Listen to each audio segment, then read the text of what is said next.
This is the content of the first chapter, Plain Life. Now we understand the logic of the whole book. This is the most important motivation and idea why he wanted to live by the lake for 2 years and 2 months. Next, let's experience life by the lake and see where life really lies.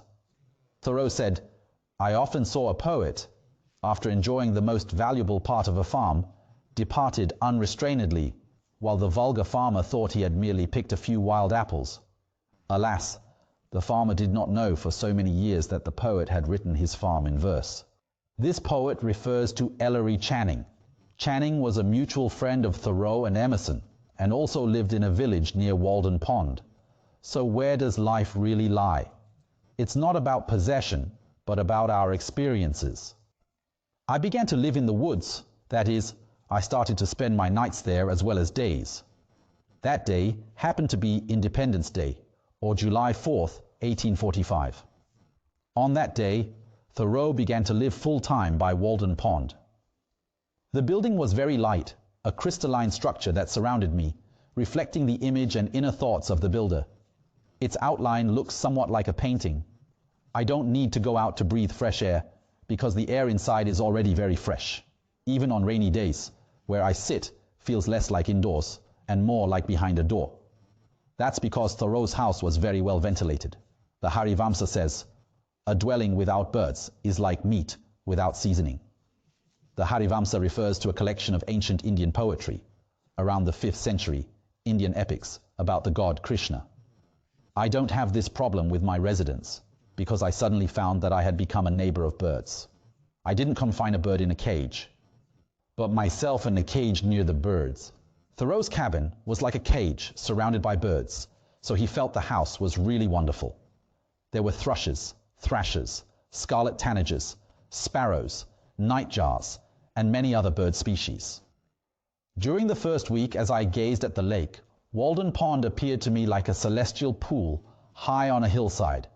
Its lake bottom was higher than the surface of other lakes.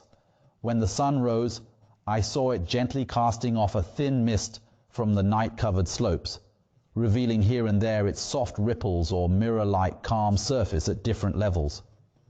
The thin mist, like ghosts, quietly slipped into the trees from all directions, as if a secret nocturnal meeting had finally dispersed. Dewdrops hung on the trees as if they could linger for a longer time, and the morning mist on the slopes was the same. I hope that after everyone listens to me talk about this book, the biggest feeling is no longer fear of it. No longer fear of it, but the feeling that it can be understood. At this point, when you read Thoreau's detailed descriptions, you will find Walden Pond to be exceptionally beautiful. When you truly immerse yourself in his words, you will discover his completely immersive experience of Walden Pond. I can only select the most logical parts to read aloud to everyone. Every morning it beckons me cheerfully to live as simply and purely as nature herself. I devoutly worship the dawn, as do the Greeks with Eos. I rise early, bathe in the pond, and it is both a religious experience and one of the best things I have ever done. It is said that the bathtub of Emperor Cheng Tang was engraved with, "If you can in one day renovate yourself, do so from day to day. Yea, let there be daily renovation. If one can make things better for one day, he should make them better every day." Thoreau especially admired Confucius and Mencius, and he bathed in Walden Pond every morning, no matter how cold it was. I live in the woods because I want to live a meaningful life, facing only the most important facts of life, to see if I can learn what life can teach me, rather than discover at the end of my life that I have not lived at all. I don't want to live a life that is not life, because life is so precious. So Thoreau also said, "Why do you look like moving fast, but you're actually very slow?" Life today seems to be getting faster and faster. From the steam locomotives emitting black smoke in Thoreau's time to today's high-speed trains, things have indeed gotten faster. But has our spiritual growth also accelerated, or are we possibly slowing down extremely? This is Thoreau's reflection.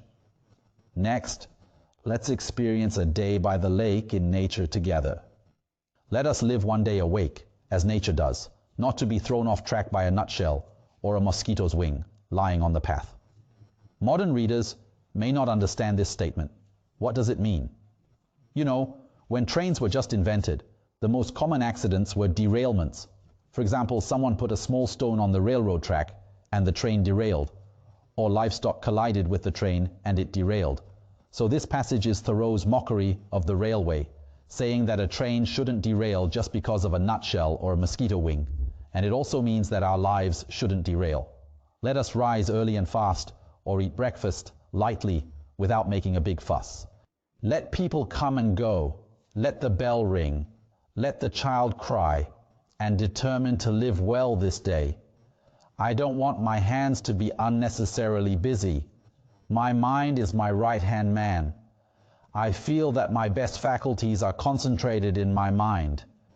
Instinct tells me that my mind is the organ I dig with, just as some animals dig with their noses and forepaws on these slopes. In other words, Thoreau uses his mind to live through this day. He doesn't actually need to dig. He just needs to immerse himself in those hillsides, in that lake and mountain scenery, which is his true day. The next chapter specifically discusses reading. Because Thoreau had plenty of time by the lake, aside from enjoying the scenery, reading was a very enjoyable activity. Thoreau said, "Compared to a university, my residence is more conducive to thought and to serious reading, although my reading exceeds the collection of an ordinary circulating library." Why are there so many books? Because Emerson's family had an oversized library, so he often went there to borrow books to read. The poet Mir Kamal Uddin Mast said, "Sitting here, traversing the territory of the spiritual world, I have such a privilege in books. A cup of wine intoxicates me. I enjoy the bliss of drinking profound doctrines."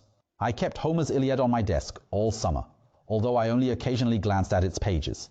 Initially, I always had endless manual work on hand because I had to finish the house and hoe beans at the same time, making it impossible to read. However, I look forward to being able to read in the future, using this hope to motivate myself.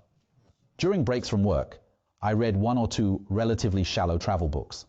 After that, reading such books made me feel ashamed, and I questioned myself where exactly I were. Thoreau wanted to read the Iliad, but he couldn't muster the enthusiasm. Reading, like writing, must be cautious and restrained. Just knowing the language used in the book is not enough. Because there is a significant difference between spoken and written language. Understanding spoken language does not mean you can understand written language. Spoken language is usually temporary, just a voice, a kind of speech, or a dialect, almost like an animal, and we unconsciously learn our mother tongue like an animal.